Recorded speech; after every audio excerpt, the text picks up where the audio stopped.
तो जावास्क्रिप्ट के coding structures क्या होते हैं, हमें जावास्क्रिप्ट के कोडिंग को कैसे लिखना है, किस तरीके से लिखना है वो देखने वाले हैं, और कमेंट्स क्या होते हैं वो देखने वाले हैं। तो सबसे पहले हम इसे रन करते हैं, कॉपी पाथ किसी ब्राउज़र में जाना है और पेस्ट कर देना है। तो ये रहा हमारा जावास्क्रिप्ट का कोड जो यहाँ रन होने वाला है। जैसे ही हम बाय बाय पे क्लिक करते हैं ये हमें कुछ मैसेज देता है जो कि ये जावास्क्रिप्ट कोड से आ रहा है। अब हम जावास्क्रिप्ट का ये स्ट्रक्चर देखते हैं कि अगर हम इसके स्ट्रक्चर्स के साथ छेड़छाड़ करते हैं तो क्या ये रन होगा। अब हम सारा कोड एक लाइन में लिख लें जावास्क्रिप्ट का और सेव कर लेते हैं और यहाँ से रिफ्रेश मारते हैं, चेक करते हैं, देन अगेन ये रन होता है। पर ये वर्क कैसे हो रहा है, इसे पता कैसे चल रहा है कि कहाँ से लाइन ब्रेकआउट हुआ है और कहाँ से लाइन ब्रेकआउट नहीं हुआ है। तो सबसे पहले हम इस वाले अलर्ट को कमेंट आउट कर देते हैं। कमेंट आउट क्या होता है, कमेंट आउट का मतलब है कंप्यूटर इसे नहीं पढ़ेगा, ये बस हमारे पढ़ने के लिए है। कंप्यूटर इस लाइन को इग्नोर करेगा जो भी लाइन 2/2 से स्टार्ट हुआ है। तो एक बार रिफ्रेश मारते हैं तो जैसा कि हमने देखा ये अलर्ट वर्किंग कमांड रन नहीं हुआ। अगेन हम बाय बाय पे क्लिक करते हैं तो ये कोड रन हो रहा है। अब हम इसे थोड़ा चेंज करते हैं।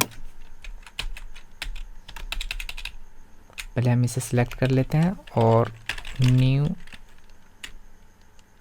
मोटिवेशनल कोड लिख देते हैं और सेव मारते हैं। यहाँ आते हैं, रिफ्रेश मारते हैं, चेक करते हैं, न्यू मोटिवेशनल कोड, यानी कि ये सेम कोड रन कर रहा है। पर ये काम कैसे कर रहा है, इसको पता कैसे चल रहा है कि कहाँ से लाइन ब्रेकआउट हुआ है और कहाँ से नहीं हुआ है।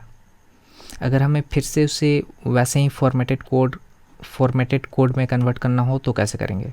सिंपल सा राइट क्लिक करना है, फॉर्मेट डॉक्यूमेंट, या उसका एक शॉर्टकट कोड है शिफ्ट अल्ट एफ, वो भी क्लिक करेंगे तो ये ऑटोमेटिक फॉर्मेटेड हो जाएगा।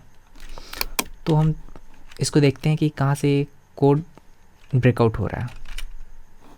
एक बार रिफ्रेश करते हैं, ये सेम रन हो रहा है।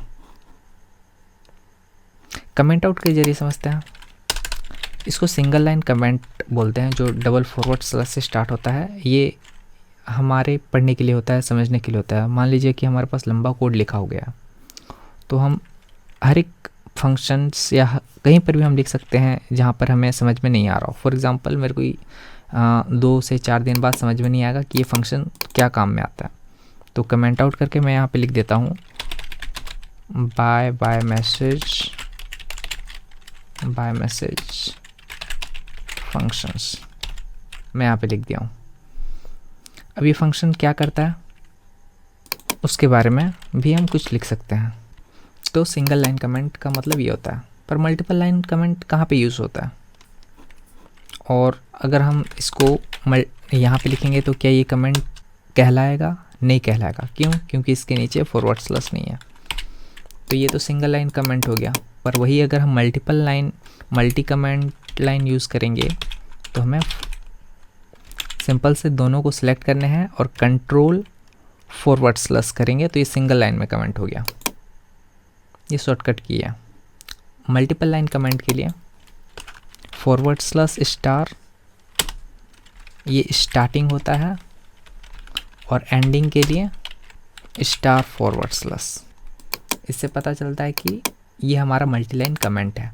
और इन दोनों के बीच में फॉर एग्जांपल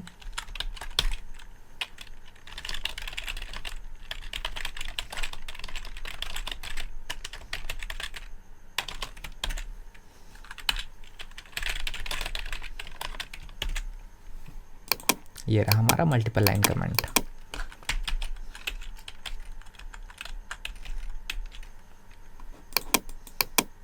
हम इस कमेंट को किसी फंक्शंस या कहीं भी कोड के बीच में लिख सकते हैं विथआउट एनी एरर। बस हमें उस कोड के अंदर नहीं लिख सकते। फॉर एग्जांपल ये रहा हमारा न्यू कमेंट। अब इस कमेंट को फॉर एग्जांपल इस कमेंट को हम इस स्ट्रिंग के बीच में नहीं लिख सकते। अब हम कोड ब्रेकिंग के बारे में देखते हैं, जैसे कि कहाँ से हमारा कोड स्ट्रक्चर स्टार्ट होता है और कहाँ से स्टार्ट नहीं होता है। फॉर एग्जांपल जब हम फंक्शन पढ़ेंगे तो ये वाला लाइन आपको पूरा समझ में आएगा। यहाँ पे हो क्या रहा है, ये कर्ली ब्रेसेस से स्टार्ट हुआ है और ये कर्ली ब्रेसेस से एंड हुआ है, और इसके बीच में जितना भी हम कोड लिखे हैं ये सारा फंक्शन का कोड है। तो अगर क्या होता है, हम इससे साफ साफ पता चल रहा है कि इसके अंदर का जो भी है उसको हम जैसे भी लिख सकते हैं, ये रन होगा। और इसको ये एक अलग लाइन है, ये कैसे पता चल रहा है, ये सेमीकोलन से पता चल रहा है कि ये यहाँ से यहाँ तक एक लाइन है, फिर अगेन ये यहाँ से यहाँ तक दूसरा लाइन है जो कि सेमीकोलन से एंड हुआ है। वो धीरे धीरे पढ़ते पढ़ते समझ में आएगा। तो जैसे ही हम लोग यहाँ से इसे डिलीट कर दे रहे हैं तो क्या कर रहा है, कंपाइलर भी इसको देख रहा है कि सेमीकोलन कहाँ पे लगा हुआ है। जहाँ पे सेमीकोलन लगा हुआ है वो ऑटोमेटिक समझ जा रहा है कि यहाँ से यहाँ तक एक लाइन है, फिर अगेन यहाँ से यहाँ तक दूसरा लाइन स्टार्ट हुआ है, जब तक कि दूसरा सेमीकोलन नहीं आया। अगेन हम यहाँ पे जब इसको डिलीट मार देते हैं थोड़ा। अब ये देखिए, जैसा कि मैंने बोला था कमेंट को हम बीच में किसी भी लाइन में ऐड नहीं कर सकते। यहाँ पे कमेंट ऐड हो जाने के कारण हमारा नेक्स्ट कोड कमेंट में कन्वर्ट हो गया है, तो यहाँ से हमें कमेंट को हटाना पड़ेगा। जैसे ही हम कमेंट को हटाते हैं तो ये हमारा कोड में कन्वर्ट हो जाता है।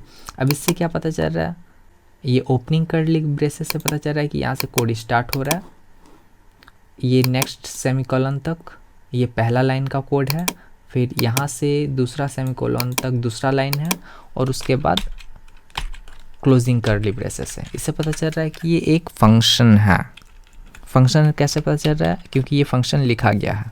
तो जब हम फंक्शन पढ़ेंगे तो फंक्शन के बारे में जानेंगे। फिलहाल के लिए कोड स्ट्रक्चर में बस इतना ही। हर एक लाइन एक सेमीकोलन के साथ क्लोज होगा और कमेंट को हम बीच में नहीं लिख सकते हैं।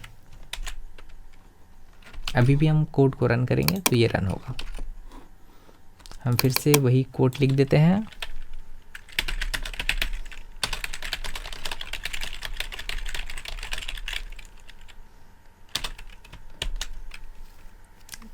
अब हम सेम अगेन वही पहले वाला कोड लिख दिए, रन करते हैं। Click by but try to learn everything new, everything ना एवरीडे। ठीक है, एक बार रिफ्रेश मारते हैं।